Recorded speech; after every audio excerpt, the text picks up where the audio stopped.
नमस्कार मित्रांनो, आपण पाहतात धुळे परिसर न्यूज चॅनल। तुमची बातमी आमच्या चॅनलवर। यासोबत आजच्या या पुण्यस्मरण सोहळ्यात आपले प्रमुख पाहुणे म्हणून महाराष्ट्राचे लोकप्रिय सन्माननीय मुख्यमंत्री देवेंद्रजी फडणवीस साहेब तसेच माननीय कैलासजी विजयवर्गीय साहेब यांचं आगमन झालेलं आहे। या कार्यक्रमाचा अधिकच गौरव आता प्राप्त होणार आहे। सर्वप्रथम आपण महाराष्ट्र गीतसाठी सगळ्यांनी उभं राहायचं आहे। आपापल्या ठिकाणी सगळ्यांनी महाराष्ट्र गीतसाठी आपापल्या ठिकाणी उभं राहायचं आहे। वैभवशाली आपलं महाराष्ट्र गीत अभिमान एकता आणि महाराष्ट्र गीत।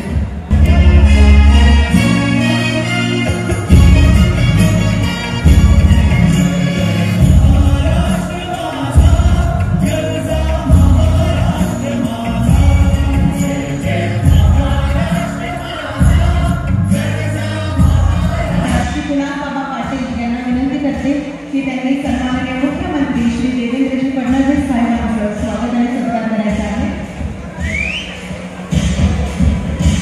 जशी इथे शिट्टी वाजली टाळ्या पण जोरात होऊ शकतात। जोरदार टाळ्यांनी स्वागत करूया। आपल्या सगळ्यांना माहिती आहे की छत्रपती शिवाजी महाराजांच्या जन्मदिनाला दाजी साहेबांनी सोडवला।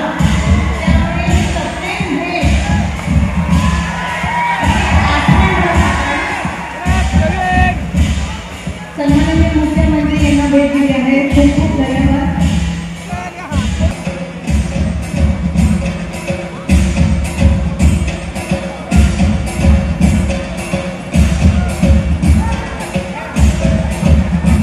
खूप खूप धन्यवाद आणि आपलं सहर्ष स्वागत। लोकनेते दाजीसाहेब रोहिदास पाटील यांच्या प्रथम स्मृती दिनानिमित्त अभिवादन व जनसेवा पुरस्कार सोहळा संपन्न। पद्मश्री डॉक्टर प्रकाशजी आमटे जनसेवा पुरस्काराचे मानकरी मुख्यमंत्री श्री देवेंद्रजी फडणवीस यांच्या शुभ हस्ते पुरस्काराचे वितरण। लोकनेते दाजीसाहेब रोहिदास पाटील यांच्या स्मृती दिनानिमित्त अभिवादन व जनसेवा पुरस्कार सोहळा SSVPS कॉलेज देवपूर धुळे येथे संपन्न झाला। या सोहळ्याचे अध्यक्ष श्री कैलास विजय वर्गीय मंत्री नगर विकास व संसदीय कार्य मंत्री मध्य प्रदेश हे होते। जनसेवा पुरस्काराचे वितरण महाराष्ट्राचे मुख्यमंत्री श्री देवेंद्रजी फडणवीस यांच्या हस्ते झाले। प्रथम जनसेवा पुरस्काराचा मान पद्मश्री डॉक्टर प्रकाशजी आमटे यांना मिळाला। पुरस्कार सोहळ्याचे निमंत्रक श्री विनय रोहिदास पाटील, अध्यक्ष लोकनेते दाजीसाहेब रोहिदास पाटील सामाजिक कृतज्ञता ट्रस्ट धुळे व श्री कुणाल बाबा पाटील माजी आमदार ग्रामीण हे होते। या पुरस्कार सोहळ्याला जिल्ह्याचे पालकमंत्री श्री जयकुमार रावल, खासदार डॉक्टर शोभाताई बच्चाव, डॉक्टर सुभाषजी भामरे, धुळे शहर आमदार श्री अनुप अग्रवाल, श्री अमरीशभाई पटेल, श्री कांशीराम पावरा, मंजुळाताई गावित, श्री अरुणभाई गुजराती इत्यादी मान्यवर उपस्थित होते। माननीय मुख्यमंत्री यांनी आपले मनोगत व्यक्त करताना सांगितले,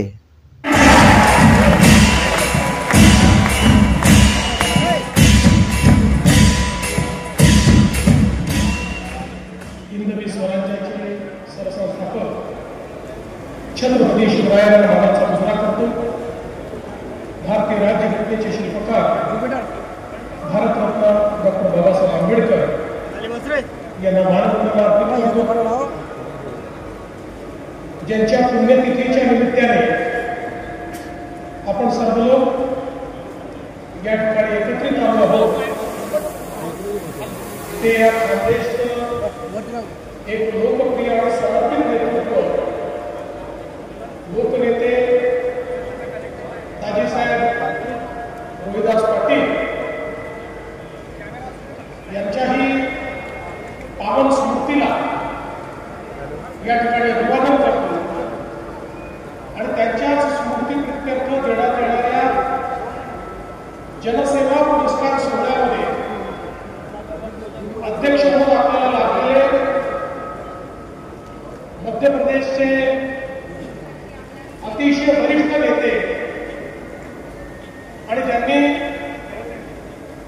इंदोर शहराचा कायापालट केला असे मध्य प्रदेशचे मंत्री आदरणीय कैलासजी विजयवर्गीय,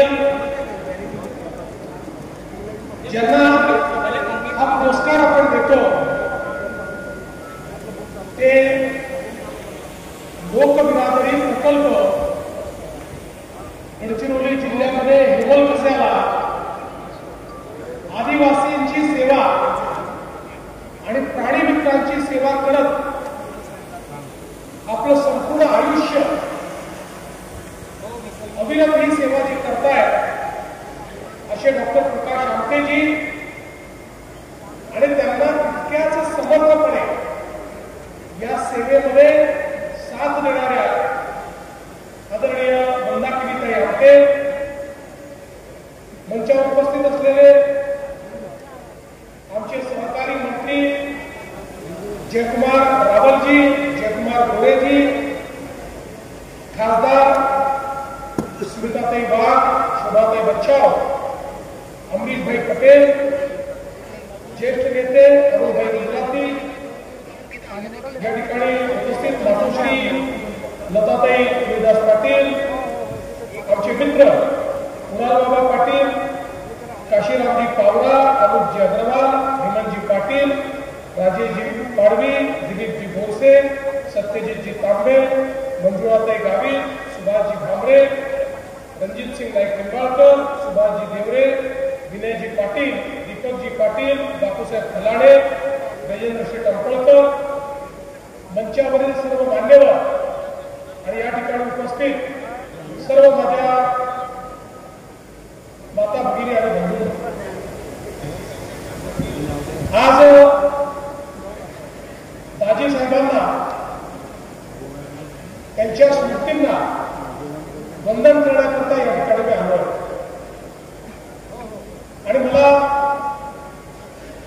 खरं म्हणजे त्यांच्यासोबत विधानसभेमध्ये काम करण्याची संधी मिळाली.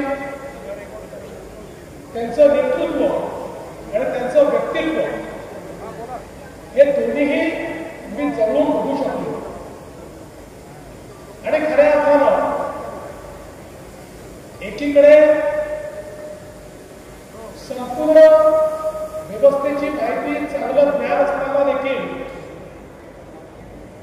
अतिशय विनम्र स्वभाव हे दाजी साहेबांचं वैशिष्ट्य होतं. सर्वांशी अतिशय विनयशीलतेने ते वागायचे आणि कितीही अटीतटीची परिस्थिती आली, विधानमंडळात किती संघर्षाची वेळ आली तरीही शांतपणे त्या ठिकाणी तो मुद्दा हाताळण्याचं कसं ते त्यांच्याकडे होतं. आम्ही विरोधी पक्षात काम करायचो त्यामुळे साहजिक सत्तारूढ पक्षावर तुटून पडण्याचं काम आम्ही करायचो, पण जेव्हा दाजींचा विषय असायचा त्यावेळी अशा सगळ्या प्रश्नांना शांतपणे उत्तर द्यायचं आणि समर्पक उत्तर द्यायचं. अनेक वेळा असं होतं की विरोधकांना उत्तर देण्याच्या ऐवजी कधी कधी मंत्री त्यांना अपमानित कसं करता येईल किंवा त्यांना खाली कसं दाखवता येईल अशा प्रकारचा प्रयत्न देखील करताना आपल्याला पाहायला मिळतात.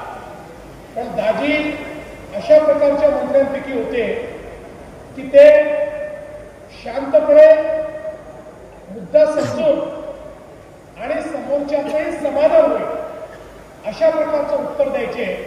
आणि म्हणूनच विधानसभेमध्ये त्यांचं जे कार्य होतं, त्यांची जी भाषणं होती, त्यांची उत्तर देण्याची शैली होती किंवा त्यांच्याकडे काम करून घेण्याकरता जर कोणी गेला तर त्यालाही जी वागणूक त्यांच्याकडनं मिळायची ती अतिशय सौजन्याची असायची. अशाच नवनवीन बातम्या पाहण्यासाठी चॅनलला लाईक, शेअर आणि सबस्क्राईब करा. मी राजू बैसाने, कॅमेरामन फरीद अन्सारी, धुळे परिसर न्यूज चॅनल. जय हिंद, जय महाराष्ट्र.